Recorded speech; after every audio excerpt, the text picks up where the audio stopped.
everyone, I'm Hannah Solik, one of the video producers here at CinemaBlend, and joining me is a person many of you already know, our managing director and resident Snyder Cut expert, Sean O'Connell. Hi Hannah, how are you doing? I'm good, how are you? I'm doing well. We're talking Snyder Cut, so I'm excited. That feels like an oversimplification. So the reason that we are making this video though today is to announce a new Snyder Cut related project that both of us will be working on and that you're definitely going to want to subscribe for. But before we get into that, Sean, I want to make you do just a little bit more shameless self-promotion. It's like a reflex with me, I don't know. Do you want to flash your JusticeCon badge you were just showing me All for right, everybody really quick? so there's a fan event that's happening July 25th and 26th, and it is called JusticeCon. And spoiler alert, I'm going to be doing a panel at it where I'm going to be talking about a book that I have written called Release the Snyder Cut. And so it even has this amazing brand new logo that was designed by one of Snyder's fans, and it has all the hands of the Justice League reaching out to grab the hands of a fan, because they are behind the whole idea that this is a movement for fans, by fans, and so JusticeCon is going to be really cool. Zack Snyder is going to be hosting a panel at JusticeCon on the Saturday night, the 25th. Ray Fisher, who plays Cyborg, is going to be hosting a panel. A ton of really great people and information. We even have a video on our YouTube page here you can go watch. So plug that. Go watch that. Go watch that. Can you just give some quick context on what the Snyder Cut is and how you're involved in the movement? Sure. So the Snyder Cut is the alternate version of the 2017 Justice League film that reached theaters because, as we all know now, that one was filmed largely by Joss Whedon and doesn't contain any of the footage, well, very little of the footage that Zack Snyder shot for his version. And fans knew this right off the bat. From the time they went to go see the film on November 17th, 2017, they came back and they were outraged by the fact that nothing that they were teased in the trailers and in the making of clips showed up in the movie, and it just didn't feel like Zack's film. And so for 3 years, this fan base fought so hard online to raise awareness for the existence of the Snyder Cut, which many people told them doesn't exist and would never ever happen, and wanted to just fight for artistic integrity and for Zack and Debbie Snyder to get their vision realized. And it's happening. It's coming to HBO Max, and it's going to be it's rebranded as Zack Snyder's Justice League. We're not sure yet if in 2021, when it arrives, if it's going to be a film or a multi-part TV series, but that's what the Snyder Cut is. And if you've heard the term in passing on social media or the hashtag Release the Snyder Cut, yeah, I mean, it's been kind of everywhere. And especially on our site where we were covering it in depth. But yeah, that's what it is, and it's coming in 2021. So how did you get involved in that movement? I was fascinated by that story. Everything about that story when we were covering it for CinemaBlend over the years. Obviously, Zack joining the DCEU with Man of Steel was a big move. They were coming off of Christopher Nolan's 3 Batman films.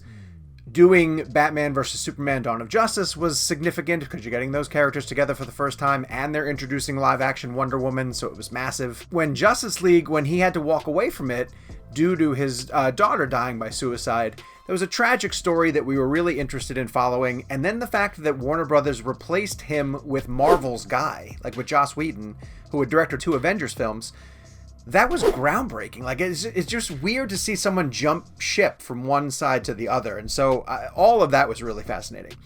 But then the persistence of the Snyder Cut movement and the amount of noise that they created online was something that I wanted to sort of explore, and then I started to find the personal reasons that these fans were really behind getting Zack's version released, and they have really deep emotional personal stories about why the material matters to them and why Zack's films matter to them, and how much if you waited to see something your entire life, to see the Justice League realized in a live action film and then it gets butchered in such a way, why you'd want to fight for it. And then there's this charitable contribution element to the Snyder Cut family that I always thought was amazing. Like, because of Autumn's death, they wanted to raise money and funds and awareness for the American Foundation for Suicide Prevention.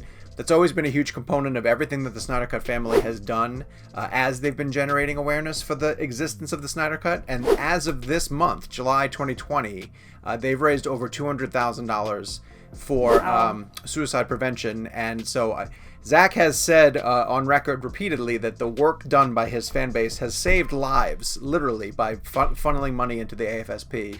And I just thought that was fantastic and wanted to tell that story. That's awesome, and that's kind of what your book is about, right? For sure. I definitely wanted to tell the behind-the-scenes story of what happened to Zack. But in talking to my wife, Michelle, she was the one who kind of told me, like, I get why you think that story is interesting, and it is, but I don't care about that necessarily. Like, as a casual moviegoer fan, she's not into the geeky, and then they switch directors and all this jazz. So she was like, tell me why these fans do this. Like, why are they so dedicated to this? And I stopped and started asking myself that question because I didn't know. And then I started interviewing people who are in the movement on a daily basis. And why do they give up their time and their effort, and their money and their resources and family time? A lot of these guys, these men and women, give up like really valuable time with their family to dedicate to this Release the Snyder Cut movement. And so their story helped shape the book and I think make it something special. This is the team. What else can you tell us about your book? When's it coming out? I don't know 100% because we're trying to time it to the drop of Zack Snyder's Justice League on HBO Max, and they're being a little cagey about when that's coming.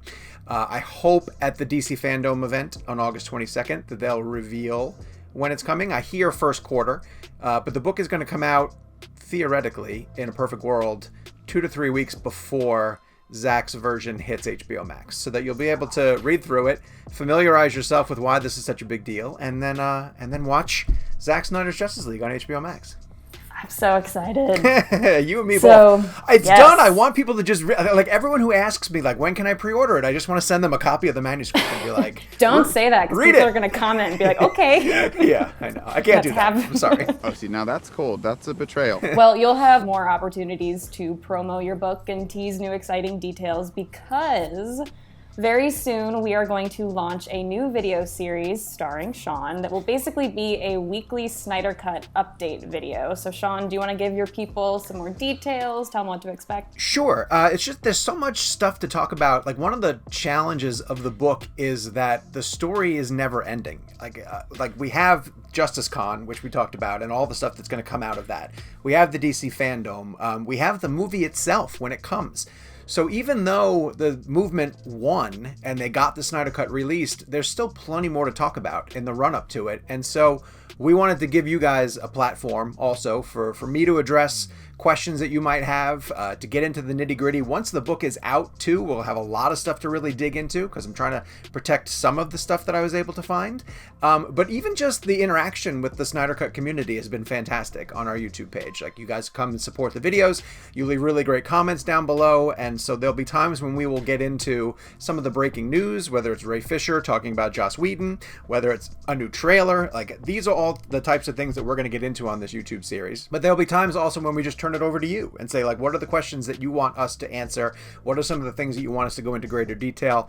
I would also like to, at some point over the time that we're doing this, invite some of the other guys who are doing YouTube streams and some of the ladies who are hosting YouTube videos and have them come on as guests also. You've been very nice to have me on your various shows, and I want to sort of reciprocate and have you guys come over to CinemaBlend and talk Snyder Cut with me. We also just need to give Sean an outlet to talk about all this because I'm boring everyone around the office. Children.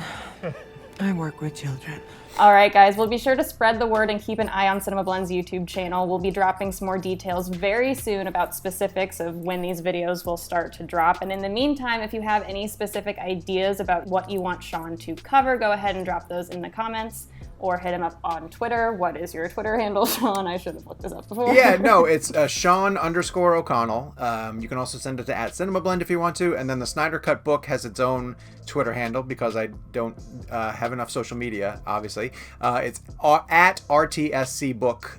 You can follow along for updates on what's going on with the publication of that. All right, well, be sure to hit subscribe and turn on your notifications. That way you'll know as soon as the next video drops, and we'll see you guys back here very soon.